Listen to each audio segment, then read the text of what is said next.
Share this. All right, guys. So welcome everyone. Tonight we're talking about behaviour support. So we're going through essentially a bit of information that will help be a bit of a guide to understanding and accessing and implementing a behaviour support plan under the NDIS. And tonight we have Henry joining us, who is actually a behaviour support practitioner. So it will be both Henry and I presenting tonight, which is very exciting. Thanks, Henry, for joining. And before we start, I just wanted to start by acknowledging the traditional custodians of the land on which we meet today and pay our respects to their elders past, present and emerging. So I am just going to hand it over to Henry so he can introduce himself. I'm Henry. You saw my photo there very briefly. I work at Plus in French's Forest. Plus, you may not have seen the branding of Plus before because we've kind of just rebranded and it's pretty new. But I've worked in the fighting trans group for over 5 years now, somehow across a few of the different enterprises. So started in Avenue, literally started as a support worker, I think 5 or 6 years ago. And had a few different roles in Avenue as kind of team lead positions. I then moved into what was called Avenue Plus, again as a team lead position, and then kind of began developing a keen interest in the behaviour support space, and was a behaviour support coordinator across both Avenue and Avenue Plus. And now we have the new wonderful Plus clinical services and Plus day program services, who I am now a qualified behaviour support practitioner. One of two. So there's myself and Jess. At the moment, Jess Walker, we're just the two practitioners here currently, but we're looking to kind of expand over this year and the coming years. So that's kind of me, very, very briefly. All right. And Henry's going to start us off tonight. So I will hand over to you, Henry. Absolutely. So, I guess, the broad question to kick it all off is, what is positive behavior support? I think, you might hear often like behavior support this, behavior support that, and people are kind of just like, what does that mean? What do I need? What does my person need? So I guess I'll try and break it down a little bit. It is quite a broad term. Positive behavior support as a whole is just a complete kind of framework used for supporting NDIS participants in Australia who have what we call behaviors of concern. So behaviors of, you might then kind of, I guess, ask like, well, does my person have behaviors of concern? Do I have behaviors of concern? And so to kind of answer that question, you need to think about what is the impact of your behavior on yourself or on other people. So if someone has behaviors which impacts negatively on the quality of life or the safety of themselves or the people around them, then that would probably be considered a behavior of concern. And positive behavior support would probably be a framework that would help them. Essentially the core of when I'm going to stop saying positive behavior support and I'm going to start saying PBS. Because I'm probably going to say it a million times throughout this kind of webinar. So PBS essentially is all about understanding the person, understanding their background, their history, and understanding why they may do some of the things that they do. Right? If we understand the why behind this person's behavior, then we can come up with some really quite informed intervention. In the past, prior to PBS, there wasn't lots of a focus on understanding that why.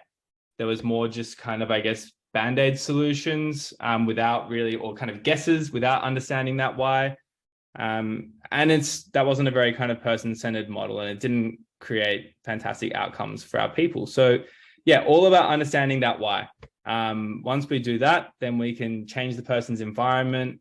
We can provide their support network, be that like their formal NDIS providers or their family informal supports, with strategies and skills, things in their toolkit to help the person. Then there's also a focus on skill building. So essentially there's things for the network, the support network. There's some skill building for the person themselves. And then there's also crisis management stuff. So when things do go wrong, if things go wrong, how to kind of manage that safely is also an important part of behavior support. I think that's a broad introduction. So maybe I'll kind of leave that there, Alex. We'll kind of be touching on lots of those different kind of sections throughout. So the next part is, what is a behavior support plan? Absolutely. So again, coming along with behavior support, there's this word or phrase, behavior support plan. And the questions I hear a lot is, well, do I need one? Does my person need one? And to help you answer that, I can kind of tell you what a behavior support plan is. A behavior support plan generally comes in two forms. There's either and these are like the proper NDIS behavior support plans, either a comprehensive plan or an interim behavior support plan. I will go into more detail about the differences between the two later, but I'm just going to talk about a plan in general to start with. Can you go to the next slide, please, Alex? Sure. Thank you. So this little diagram I'm going to use to essentially explain a behavior support plan, and at the same time, more information about that process of positive behavior support. So if we imagine that each one of these boxes is essentially a section of a behavior support plan from start to finish, top to bottom, then I'll kind of go through it. So the top box we got on the screen is the person. And that is all about, so in a behavior support plan, the very first section of the plan will be all about your person, who they are, what makes them tick, what they like, maybe what their diagnoses are, how they communicate, their schooling history, any kind of major life events, how they like to socialize, things they like to do, the services they access, all the stuff about your person is going to be in the front end of that behavior support plan. Sorry. That's okay. Then the next section is, I've got those two kind of boxes there. So behaviors of concern and FBA. FBA stands for functional behavior analysis. So this section here is essentially an assessment that the behavior support practitioner does to try and understand the function of that behavior.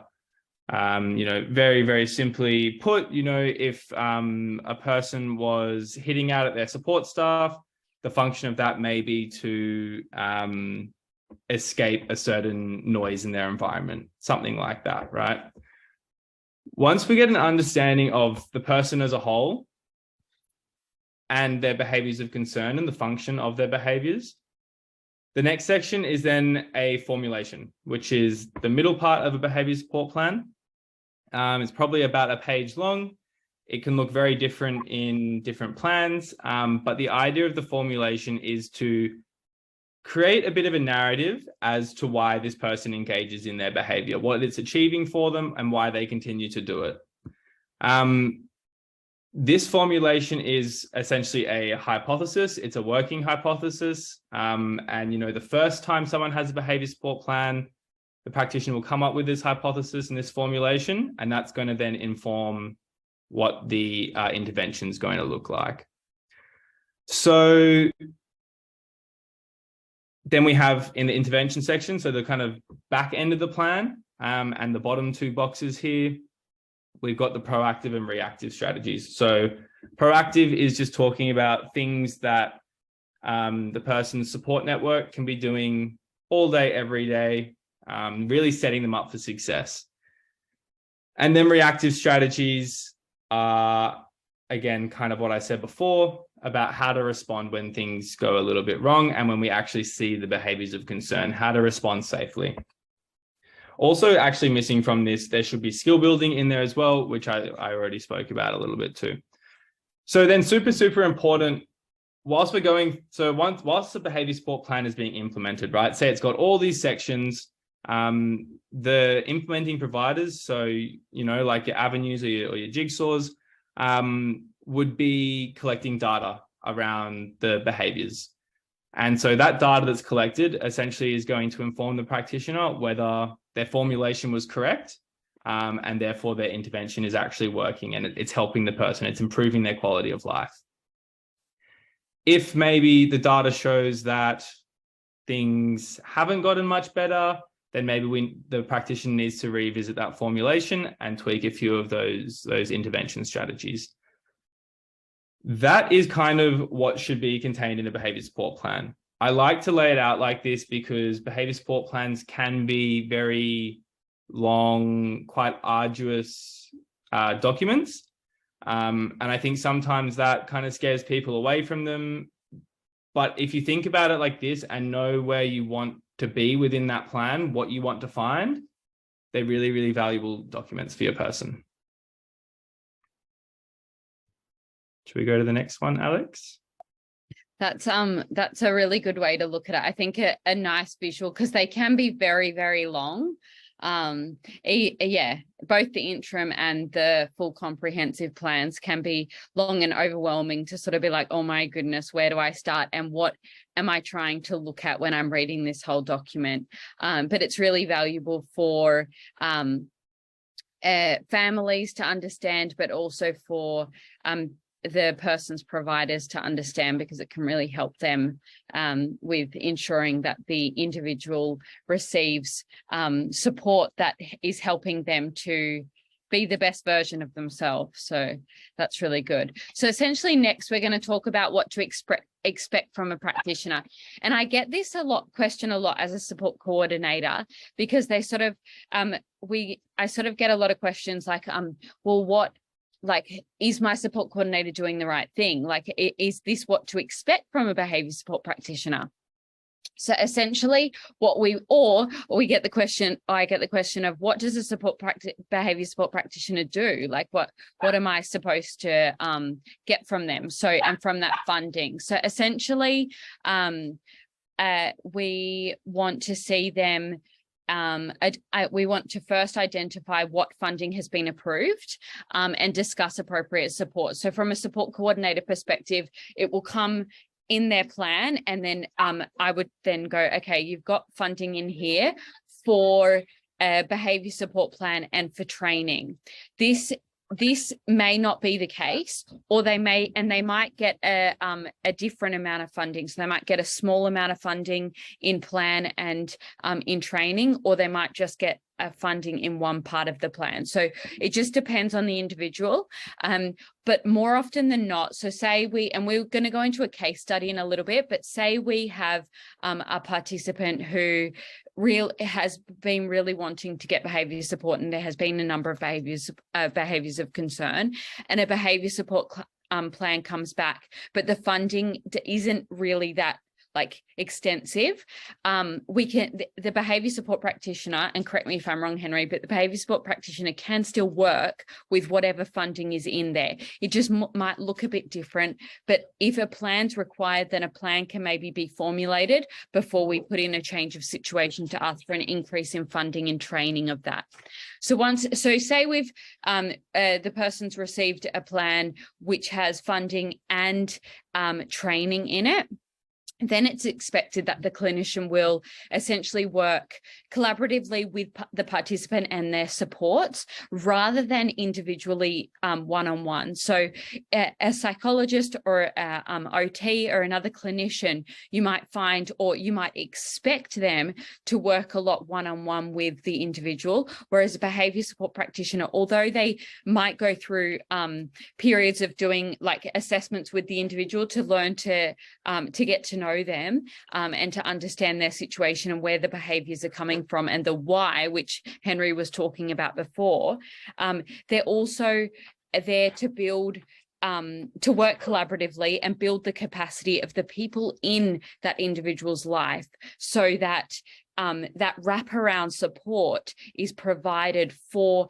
the individual to be able to have positive relationships and positive experiences in the world, is essentially what we what the purpose of it is. So it's different from ABA, which I know there might be a lot of people that have experienced ABA therapy in the past.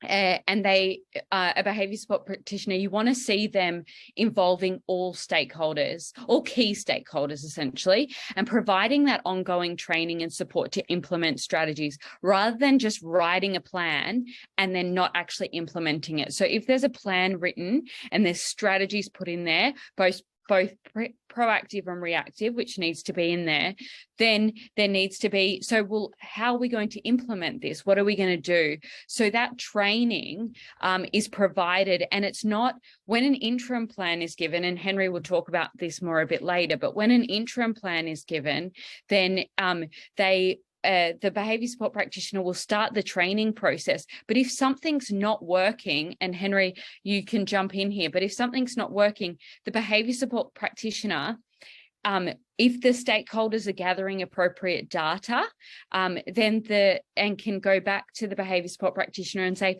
we've been trying this strategy, but this is what it looks like in reality. It's not working. How can we adjust it? The behaviour support practitioner can go, okay, well, let's try this instead, or let's just tweak it a little bit and let's see if this improves it. So there's that ongoing training and support from the behaviour support practitioner. And then there needs to be like providing that documentation that's been agreed upon. So a comprehensive behaviour support plan or a behaviour assessment report, which is discussed with the behaviour support practitioner from the start. So when you set up with a behaviour support practitioner, then that discussion will be there. I've got this amount of funding. What does this look like? And that expectation is set from the beginning. You'll expect them to be NDIS registered, as they need to be for restrictive practices, which we will talk about soon. That last point, that they need to be NDIS registered, seems very straightforward and obvious, but there are a number around who actually aren't NDIS registered. So just something to keep your eyes open for.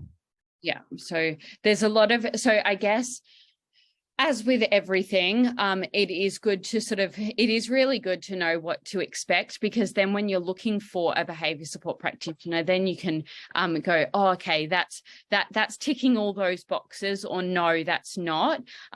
Yes, as Henry said, there are a lot of people that say that they're behaviour support practitioners because they might have a clinical background, but they may not be sort of qualified in the space, and there is a difference there. And it makes a difference to the care that you receive. So I guess the next point is, how can a behaviour support positive behaviour support plan help? And this is why Henry says PBS, because it gets a bit confusing and you'll say it a million times. So essentially, it can be super helpful it can be helpful for the individual, but a lot for the family and for the supports around, to really understand the why behind their behaviour, because that can be really frustrating. There can be a lot of behaviours that are just not well understood, and it can be sort of really like, why is my person behaving like this? What are they trying to communicate? What outcome are they looking for, or what is distressing for them in that moment? How can we help?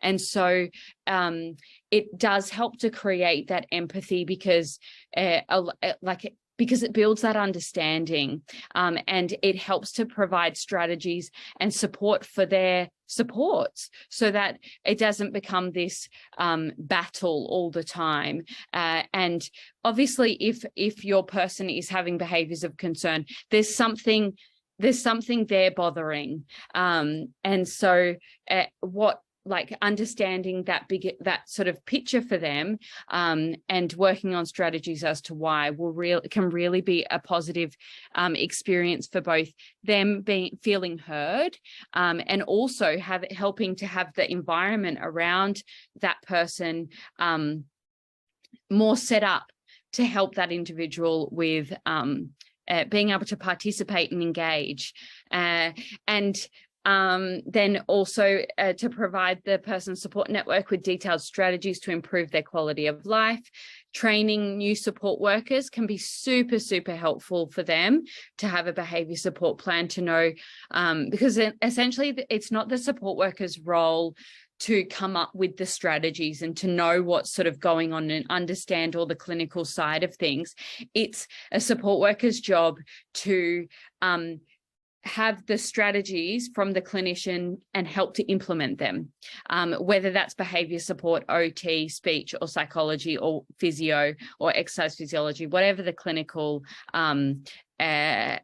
like report or recommendations are saying or strategies are being provided. It's the support worker's role to help provide that consistency with care and help to implement it. And then having NDIS safeguarding for your person. So implementing provider reporting requirements around things like restrictive practices. And then we'll talk now a little bit about how to get behaviour support funding in an NDIS plan. This is a really common question. And so it can be challenging, but it's very, very possible. As I've said many times before, it needs to meet reasonable and necessary criteria. So next month, we're going to talk about, I'm going to be talking about clinical evidence and how to sort of build really strong evidence for NDIS plans, whether it's a reassessment or whether it's a first planning meeting, whatever it is, making sure that that evidence is really strong. And so this bit here, if a participant hasn't got NDIS funding for behaviour support before, then we really need strong clinical evidence from the other people, the other therapists in that individual's life, and the recommendation really hitting that reasonable and necessary criteria, or section 34 of the NDIS legislation. And then we want, so some examples of good supporting evidence as well can be incident reports. So if your person is at day program or at school or at some sort of program that is describing, I guess, or reporting incidences frequently, or even not super frequent, but just sort of they are happening, getting copies of them can be really helpful as evidence to sort of say that these incidences are occurring. We're seeing them both at home and in the community. This support's needed, and without this support, the risk is ABC. So having that is really helpful, and having as many people as possible saying similar or kind of the evidence sort of tying together, essentially saying that behaviour support funding is recommended to help with improving that person's quality of life, essentially, and helping them to meet their goals. It could be that without the behaviour support plan or without positive behaviour support strategies, they are finding it really difficult to engage in the community. So they're really isolated because their behaviours mean that they're acting inappropriately and they're having to be kept at home or kept, in a secluded place, and not around because it's causing a lot of issues. So all of the evidence really pointing to that can be really beneficial. But going back to, as I always say as well, so these behaviours must link to the person's disability that they've met access for. So if they've met access for, say, cerebral palsy, just as a random example, but their behaviours of concern are related to their mental health, then NDIS won't fund a behaviour support plan. But if that is happening, then reaching out to your LAC support coordinator or someone in that person's life, or you can flick an email to us and we can help. But to just say that we need to actually meet access for psychosocial disability if that's the case.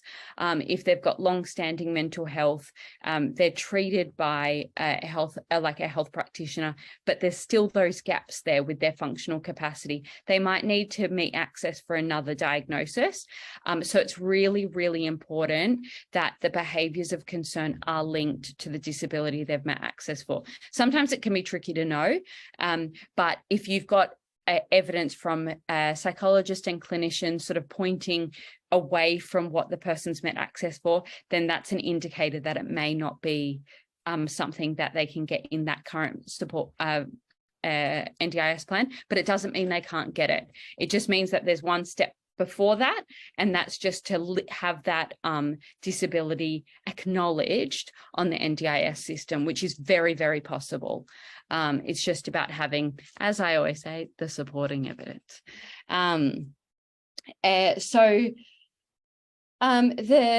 We will talk now again. I guess if someone gets behaviour support funding in their plan, then where does it go? What's included? So essentially, it's under the person's capacity building category. So the same category as therapies, but therapies are under improved daily living. That's the subcategory. But for behaviour support, it's under the subcategory improved relationships. It isn't flexible. So if someone has funding in improved relationships, it can't be used for any other supports. It can only be used for behaviour support. And then within improved relationships, there's two categories of funding, one for assessment and one for training. So it would come up with improved relationships, and then there would be an amount for assessment and an amount for training. Within the two categories, the behaviour support practitioner can provide a range of different services. So obviously positive behaviour support plans. It can also be transition plans, supported independent living compatibility assessments with other individuals, so that they can sort of be assessed to live with other individuals. NDIS funding letters. So if there needs to be an increase in behaviour support funding, then that can be written. Weekly or monthly team meetings or staff training. So sometimes it can be sort of well, I've had some people be like, oh, I don't want to pay my behaviour support practitioner to train staff. I want them to the behaviour support practitioner to work with my child individually. But essentially having the behaviour support practitioner training the staff or the people around your individual is so beneficial for your individual. Even though it doesn't feel like they're working one-on-one with that person, it means that the people around your person can all be doing the same thing, all be reiterating the same strategies, practicing and implementing the same strategies, so that consistency goes across around all of those supports, so that it means that your person is getting a really, good support system around them. And it makes sense. Like if you've got 5 different people involved and 5 different people doing 5 different things, it's very confusing. So having the staff training or the training with other supports is a really beneficial part of behaviour support. And if there isn't, like I was saying just before, if a person gets a behaviour support funding, but it's not sufficient, it might just be a small amount, like 10 hours, then a behaviour support report can be or a funding letter can be provided, so it sort of can really detail why a comprehensive behaviour support plan and training is required. So it can be really beneficial in getting that next step of funding. Let's see if there's any questions, Alex. Yes. Absolutely. Hello. So we don't have any questions in the chat just yet, but Rando did have a comment, and it was during when Henry was talking about what is behaviour support, kind of what do you expect, kind of what does a practitioner do. He says, this is reminding me a lot of what my OT does for me too. So are there overlaps between those services? What's the kind of, I guess, delineation there? I like that comment, Rando. And yes, there definitely is overlap somewhat. From my experience, like it's not uncommon for someone to have both a behavior support practitioner and an OT. And that would be a very close relationship in like an interdisciplinary team kind of working together. An OT will very much help you with the skill building. Just me chatting to myself in there, Rando. That's a bit sad.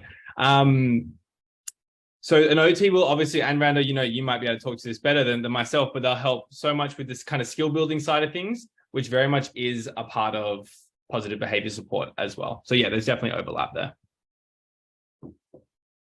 It's a really good comment as well, because it can be a question that you know, people might think like, do I need behavior support when I have an OT? And maybe someone doesn't, but so it might not be needed. But for those, I guess that it is good to sort of know what each of your supports are doing for you or for your person, to know if there are any gaps. And if there are any gaps, what other supports can we bring in to really help to bridge those gaps, or to work really collaboratively as a team to make a positive difference in that individual's life. Yeah, and I guess just to add on that, it's often the case when if you're sitting in that space where you're like, oh, my person has these challenges, but I don't know if they're behaviors of concern. It's kind of on that cusp of needing behavior support and maybe not needing behavior support. I've seen in the past OTs being really, really useful in that kind of space. Yeah. Does anyone else have any questions? We'll have some more question time at the end as well. There was a question that somebody talked about today, so not in the chat, Alex, around if you think you might, or your person might need a behaviour support plan, how long might that take, and at what juncture in a person's life might you consider exploring that option? So for example, when your person is in school, if you think that it might be required for a service provider post-school, or what's the sort of timeframes we're talking about? So I guess a person can receive can get a behavior support plan at any time in their life, but you make a really great point that so the leaving school timeframe is, as a lot of people feel and are aware of, it is a bit of a challenging time, because you're transitioning from school and having the education support system around your person to transitioning out of school. And that might be into a school leaver employment program. It might be into supported employment, might be into a day program, or it might be into some other community program. And so really having a look then to be like, okay, do we need, are there behaviours of concern that we have seen happening? And there might not be until school finishes, and then you might see an escalation in the behaviours due to the change. But at that time, it can be a really good sort of time to kind of reevaluate and go, maybe it might actually be good to get some behaviour support funding in, because it can be so beneficial for the service provider to have that information. And that's something that we will talk a little bit more about in a bit, but just touching on it now, it is something that comes up a fair bit for me with participants, is their child has behaviours of concern. that they have identified, but they're hesitant to go down the path of behaviour support because they see it as a negative, and they see it as a that means that my person isn't going to be supported in the community if I acknowledge that there's behaviours of concern. But it's absolutely the opposite. So having a behaviour support plan in place is a really positive thing for service providers to see, and it's really, really encouraged because it means that they have more information around your person or you as an individual to help. And so, and the more information, that means that the more support can be provided and the better understanding there is for that individual to succeed. And that's where the behaviour support plan sort of comes in, of understanding the why. And then so it's like, okay, well, if we understand that this person is having behaviours when it's, say, really noisy, then we know that one of the proactive strategies that we could do is ensure that there is as much sort of quiet space throughout the day, or quiet breaks throughout the day. That could be something that is discussed. And without the behaviour support plan, that wouldn't be understood. And so that we might see an increase in behaviours because of that. But having that understanding means that potentially those behaviours can be reduced. So it is a really positive thing to have to engage a behaviour support practitioner.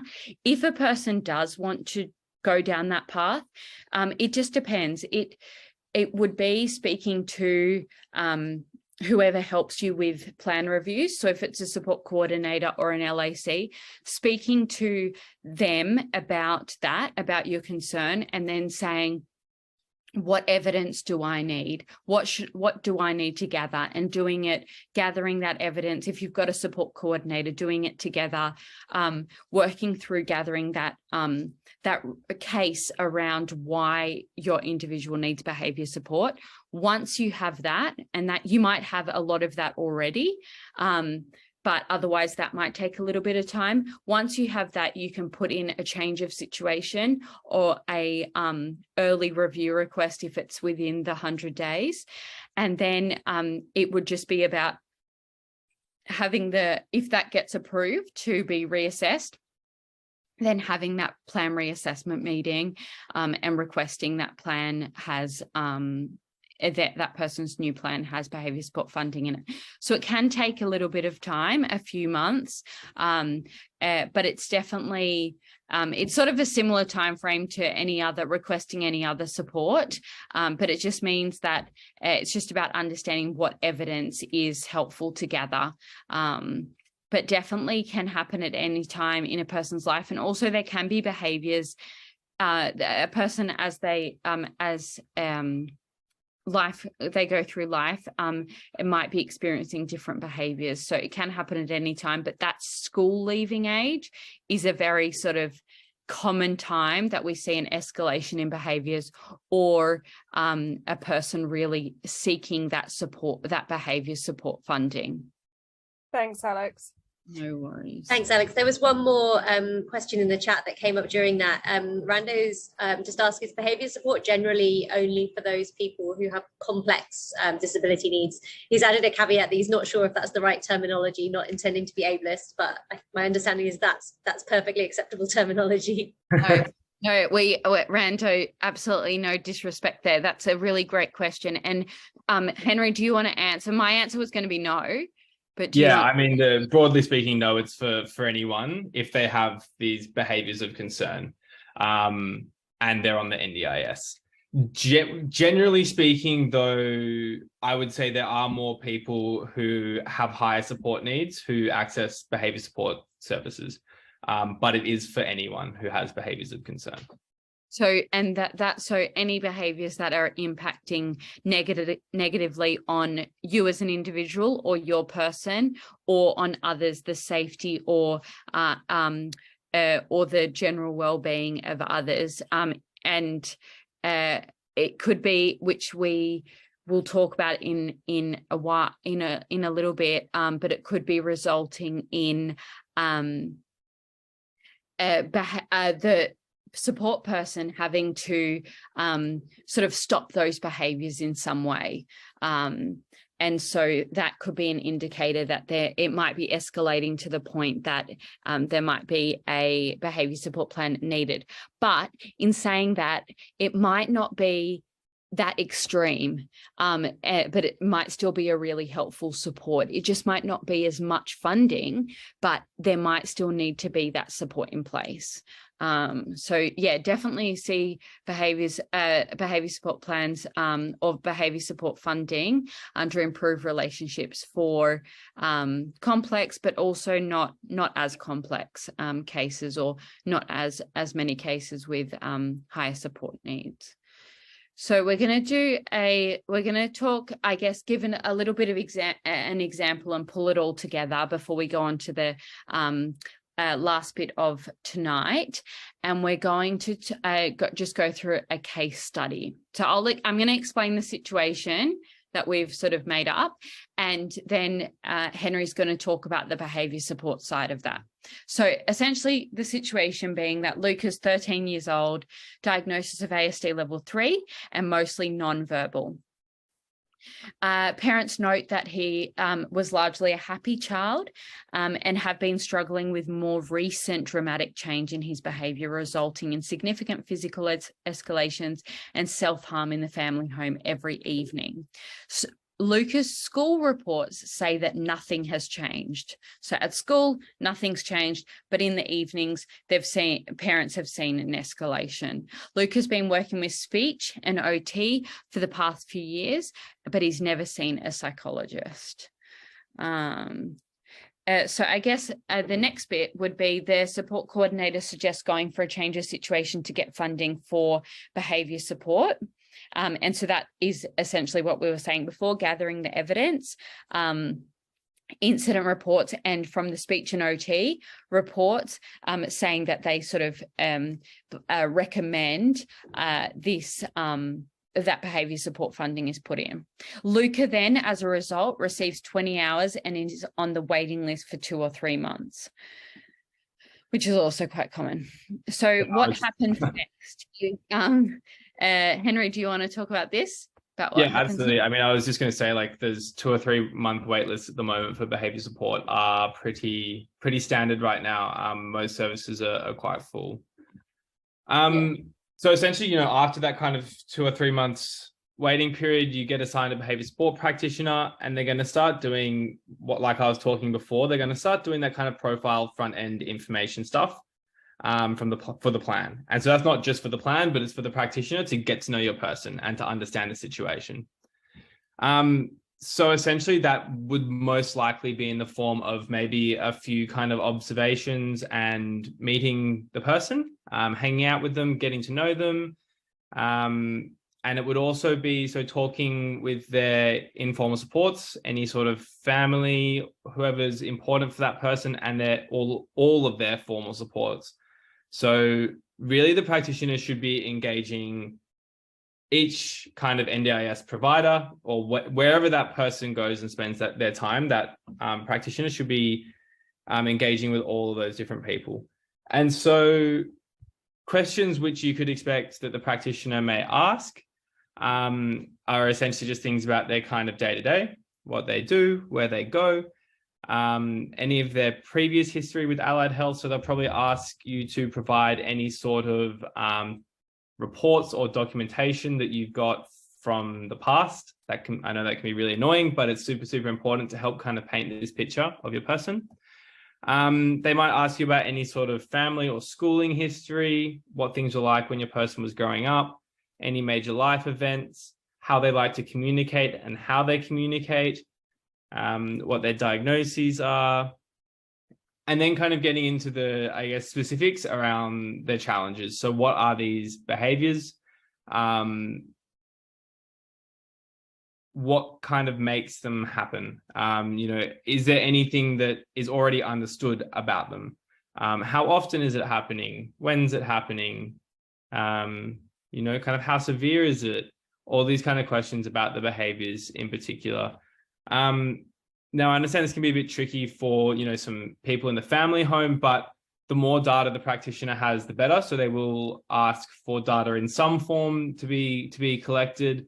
If it's an NDIS provider, that may be through incident reports or specific behavior reporting charts. If it's, family, then it's probably more so just communicating with the practitioner as things kind of happen. So that's kind of the first step. And so this stuff would kind of initiate in those first few weeks. But, it will take kind of that first month for the practitioner to gather all this information from all the different kind of places and start piecing it together. Do you reckon you could go to the next slide, Alex? Yeah, I was just going to say as well that some people feel like at this point when the behaviour support practitioner is asking lots of questions and doing lots of this, it can feel quite invasive or intrusive. But and also the data collection bit, people can sort of complain and say that that's really annoying. But like Henry said, it's really, really valuable to get that whole picture so that finding out what's sort of working, what's not working, where the increase in behaviours are happening, things like that will really help to build that picture and for a behaviour support practitioner to understand the why, which will help with understanding how it can help. So even though it might feel a bit like that, it's really, really beneficial and important. Yeah, absolutely. And also once that stuff is collected, if it's done properly the first time, it shouldn't need to be done again. Then all that information is there and it's in one spot. Yeah. So there would be an agreement upon what the practitioner's going to do. What are they providing? And, that's going to be dependent on the need and the funding available. The most common two things which we've spoken about are an interim behaviour support plan or a comprehensive behaviour support plan. So once they've got kind of all that information, they may continue to visit the person as they develop the plan. They'll develop a behaviour support plan. So that may, if it's a comprehensive plan, that may take kind of 2 months. If it's an interim behaviour support plan, that has to happen within the first month. And I'll go into that a little bit later because that's to do with restrictive practices and it gets a bit specific. But with no restrictive practice, your general kind of time frame from start service to having a behaviour support plan is probably in that 2 to 3 month kind of period. Once the practitioner has developed that plan, it includes all the strategies, the formulation, proactive and reactive. They will then begin the kind of implementation phase. So they'll begin training the support staff or the family, whoever it may be, providing that training. And again, the training will depend on the need and the funding available. If there's a really high need and a substantial amount of funding available, they may do a few sessions. They may do one-on-one sessions with certain staff. It'll look a bit different depending on what the need is. You want me to go to the next slide? Yes, please.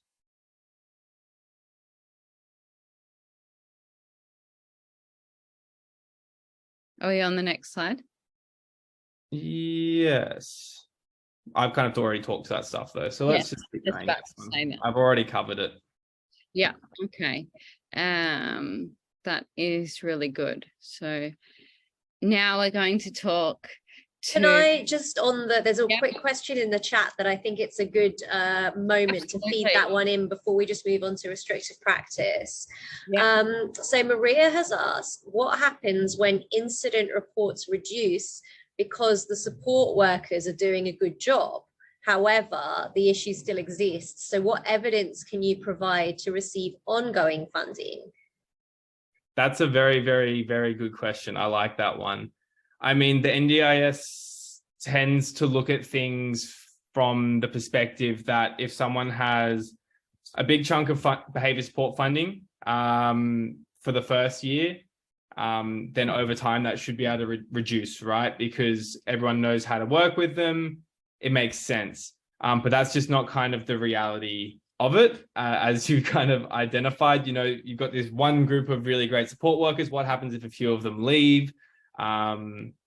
It's likely some of those challenges might arise again, right? Yeah, as you said, staff change, exactly. So look, it's a really, really great point. And So, Maria, do you mind me asking, in this scenario, are you thinking that there is a practitioner on board or there's not one yet?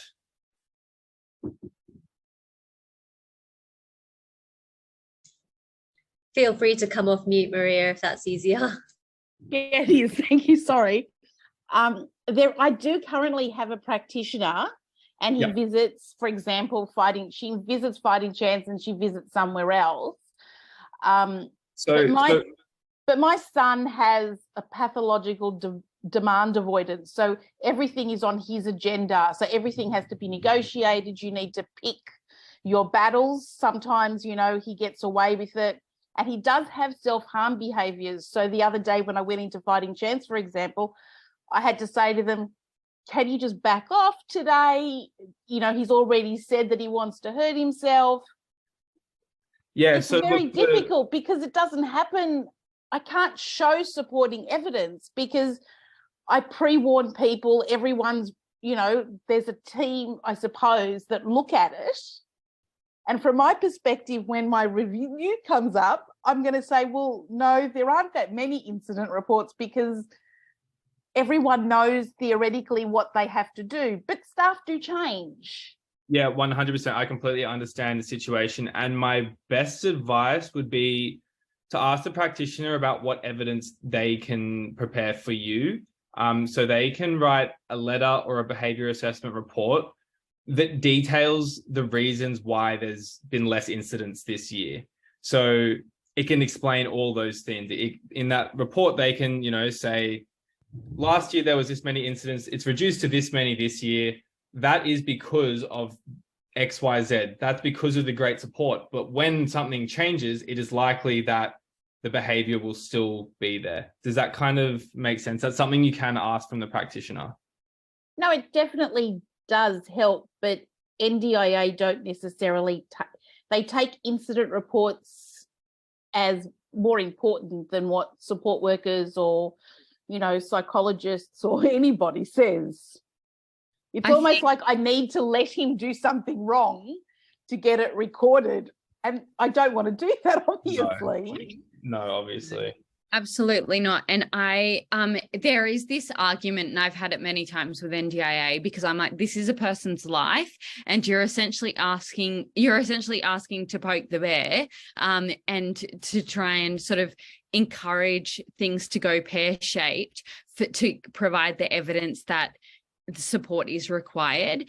And I really get upset with the NDIA about that. And so what I like to do instead is make sure there's a really clear point from clinicians and from yourself, or even from support workers, but for everyone to say the same thing, that this is the level of support that is required for your person to be able to function in this way. Without this support, the risk is this will increase again, which we've seen previously. And so continuing this support is required. The idea is that it's faded out in time. However, having the behaviour support practitioner writing a report saying at this stage, we can't fade out strategies because we're here in this plan, but we need to be here to be able to fade them out. So having a really clear picture of acknowledging that there has been a reduction and why there's been a reduction, as Henry has said, but having more people sort of say that, and then really going at that step further to say, without this support, this is what it's likely to look like, and the evidence is there from previous years when that support wasn't in place. Okay. And I find that there is, because it is really important to have one, and I can't stress to parents enough. It's theoretically it saved myself mentally, because there is something there that everybody can refer to, and nobody can later on say, well, we didn't know. Yeah, absolutely. It's really, really beneficial. And the idea, if a person has a behaviour support plan, they're not going to take it away. They're not going to take that funding away just from one year to the next. It doesn't so much work like that. But the idea is that as Henry said, that they want to reduce the amount in there. And so you might find that they might reduce how much is in there, but it doesn't mean that it will be taken away completely. If you find that there needs to be more support, like if you find that they reduce it, and then you find that there's been a big staff change and there needs to be more support in place, it's a bit annoying, but essentially what would need to happen is the behaviour support practitioner would need to write a supporting letter to say that this support needs to be increased due to A, B, and C, and then a change of situation needs to be put in place. Unfortunately, the NDIA are like situation based. So if you sort of predict the future and say, if you don't fund this level of support in the future, then this is going to happen, even though they may see it as, yes, we want to prevent these behaviors from increasing.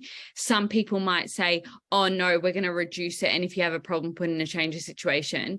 That could happen, so it could go either way, but I think the best way is to sort of say, this is the risk of it being reduced. You might find that it's still reduced, but there will always be funding in there. Oh, not always, but at least, you know, it won't just be cut from one year to another. They won't do that. And if they do, then that's completely wrong and you need to do a review of the decision, because that's not right. But if you find that you get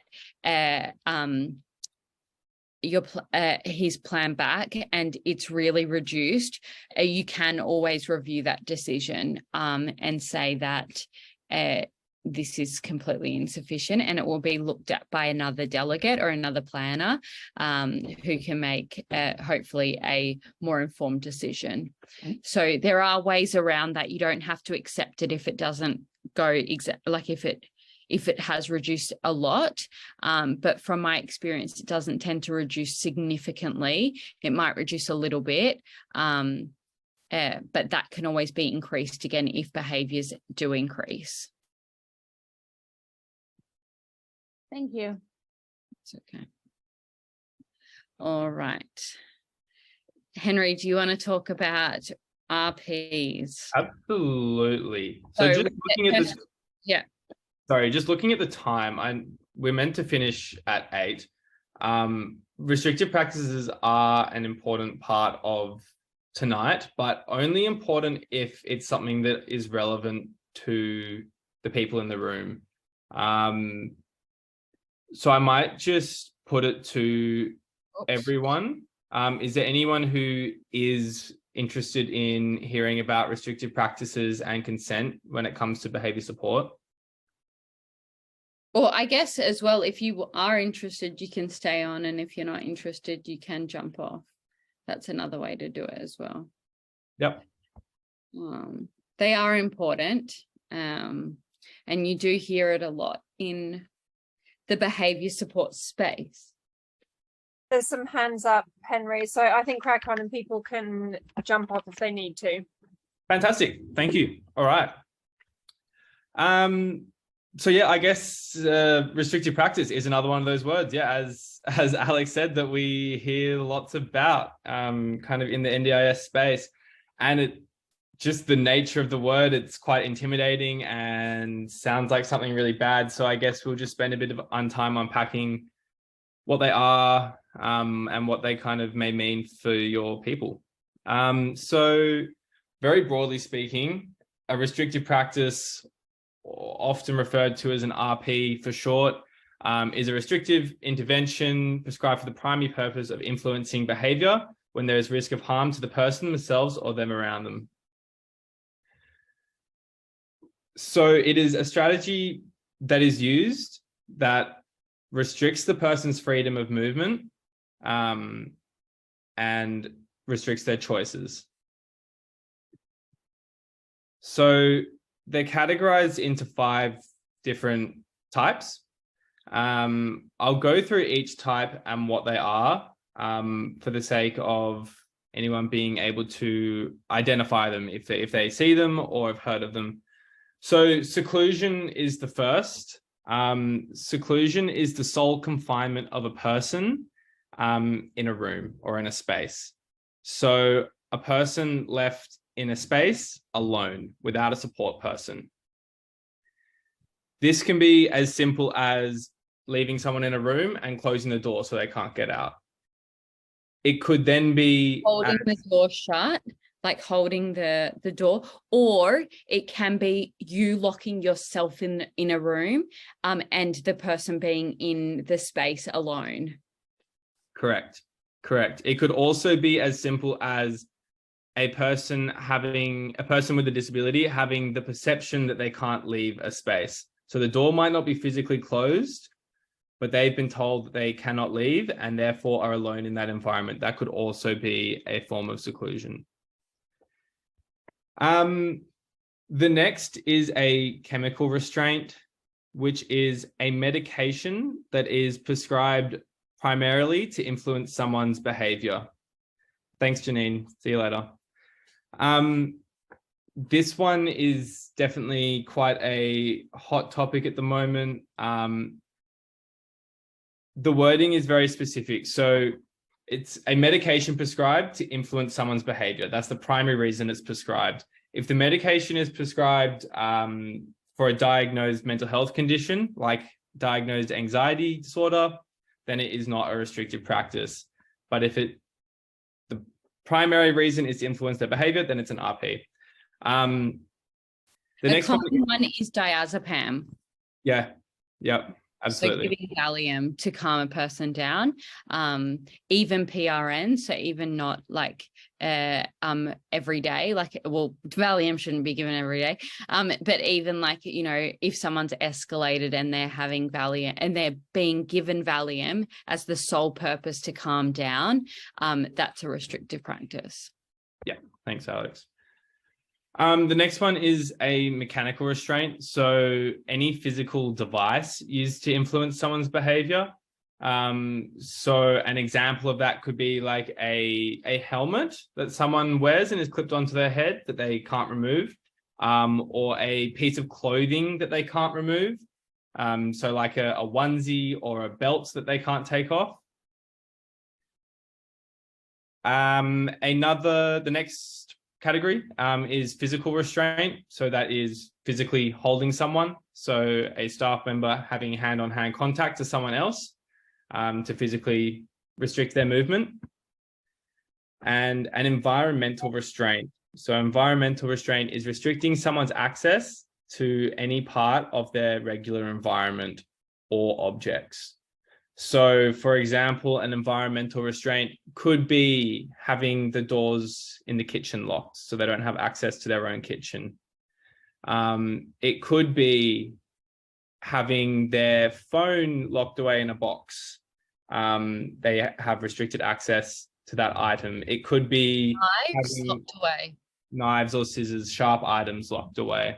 Henry, can I just add something that a restrictive practice, even though it sounds like a really scary word or like you're doing a bad thing, if you're doing that, it's not that you're doing a bad thing. So it might, like if you're locking knives away, or if you're giving Valium, or if you're, putting a helmet, that like typically is done to help keep the person safe. So it's some people do it as like a neglect and it's a bad thing, and that's a whole different other thing. But this is sort of used as a way of protecting the person. 100%. Restrictive practices are all about keeping people safe. That's what they're there for. So I guess as Alex was just kind of leaning towards, prior to NDIS, there was no regulation around. There was no terminology. There's nothing around these kinds of same things being used. But so now if these things are used in the family home, then a practitioner will identify them and notify the commission, but there's no reporting requirements. There's nothing really to do. Whereas if these are being used in an implementing provider, so an NDIS registered implementing provider, so, like your avenues or your jigsaws, then these things need to be written into a behavior support plan. They need to be prescribed by the practitioner and endorsed. They need to then go through a whole authorization process just to ensure that they're the most appropriate things for your person. It's all about safeguarding the individual. Then the idea is over time, say seclusion was a strategy being used to keep everyone safe. The idea is that over time, the need for that seclusion will lessen due to all the proactive stuff in that behavior support plan and the skill building. The need for the seclusion will lessen, and over time, it can be faded out. I've kind of talked to a few of these points randomly now. So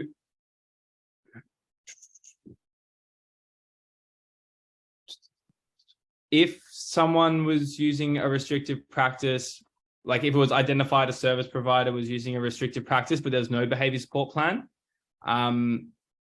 that is where that service provider would straight away need to start notifying the NDIS Commission, and they need to request that a behavior support plan is developed. That is where an interim behavior support plan comes in handy, and that needs to be developed within that first month. So that is, I was talking about them previously, interim or comprehensive behavior support plan. An interim plan is essentially a shorter document that provides the really need to have stuff in those crisis situations. And so it needs to be done within that 1 month from the first kind of incident or use of that behavior support, use of that restrictive practice. And the unauthorized restrictive practices, or the ones that haven't been sort of prescribed by the behaviour support practitioner and are being used by service providers, or by the school, or by, you know, other people outside the family home, is essentially, like Henry said, it's protecting the person, but it is actually really good evidence as well. So having the person, having the provider reporting to the NDIS Commission is mandatory for them. But it's also, those incident reports will then be a really big help. And that request from the service provider that a behaviour support plan must be the person needs to get funding for it. And the NDIS don't really argue about that. Like there is not, I have not had one case where there's been a pushback about that. If there are any unauthorized restrictive practices, a behaviour support plan is always funded. Yeah, absolutely. So does anyone have any questions as we are going, or can I jump into guardianship and consent really quickly? This will be the last thing. Cool. I'm just going to keep going then. So look, this is getting into more of the nitty gritty, and I'm not going to go into heaps of detail, but we will be sending out the slides. So the link to this table will be on there. So essentially, this is just to describe consent in the restrictive practices realm. So as the person responsible, or as a parent of a person with a disability who has a restrictive practice prescribed in a behavior support plan, you need to have the formal guardianship to consent to that practice. That formal guardianship is issued by NCAT. It's the New South Wales body for guardianship. And so essentially for every restrictive practice except for a chemical restraint, so the medications, you need to apply for this formal guardianship. For the chemical restraints, you don't need to, and it's not a process you need to concern yourself with.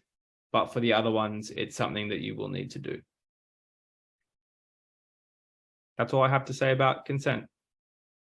all right, last bit. We're just going to touch on behaviour support and engaging a day program or SLES program. So I guess I did speak about this before, but if a person has behaviours of concern, an NDIS day program or SLES provider may require that they also have a behaviour support plan in place. And this isn't to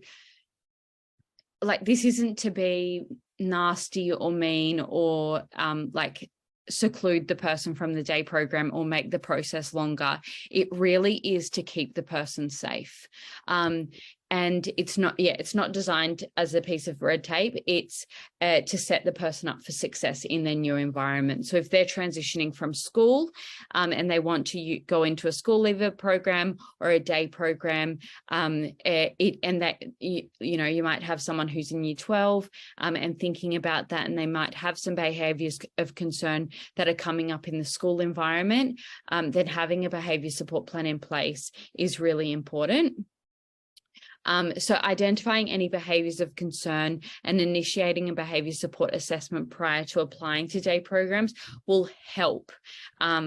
So there are some programs out there in the world, in Australia, that might say no to a person who has behaviours of concern, but typically, more often than not, they won't say no to the person, but they will just request that the behaviour support plan has been developed, or an interim plan has been developed prior to starting. And so it is just something to keep in mind if your person is having behaviours of concern, or if you're having behaviours of concern and wanting to engage with a day program. It is really important, though, that you do speak up and you do talk about, like, if there are behaviours of concern that you've recognised, and you know this now, and you know that it's going to make the process longer, it is still important to speak up and sort of say that, yeah, my person does have that, because it is going to help your person in the long run. If they don't know that, and there starts to be behaviours at the day program, then it will essentially be quite a negative experience for the individual, I guess. And people don't want that. I might just jump in there quickly, Alex, if I may, with two really quick examples. One's kind of success story and one that didn't end kind of so well. One participant who I've worked with in the past was coming into a day program. There was no behaviours of concern identified through the intake process, no behaviour support plan. So it was a very swift kind of intake process. They came in, and within the first kind of month, there were quite significant challenges around self-harm and physical aggression. These challenges then essentially, long story short, led to a service breakdown, and that person didn't have any services anymore. Now, on the other kind of ends of things, I can think of multiple people with higher support needs when it comes to their behaviours, who have had behaviour support plans in place, identified all the challenges and how to help. And I've seen them come into services and had absolute success and been in these services for years. So really just shows what Alex is saying is absolutely true. The more prepared staff on the ground are to support your person, the more successful things are going to be. Yeah. And this is a really positive service that NDIS fund, which is and help to keep the people with disability or with the behaviours and the people around safe, and to ensure that the individuals are happy and healthy and can engage well in the community and in the things that they love, which is essentially improving their quality of life. So that's essentially the purpose of it. Do we have any final questions before we finish? Sorry that we went over.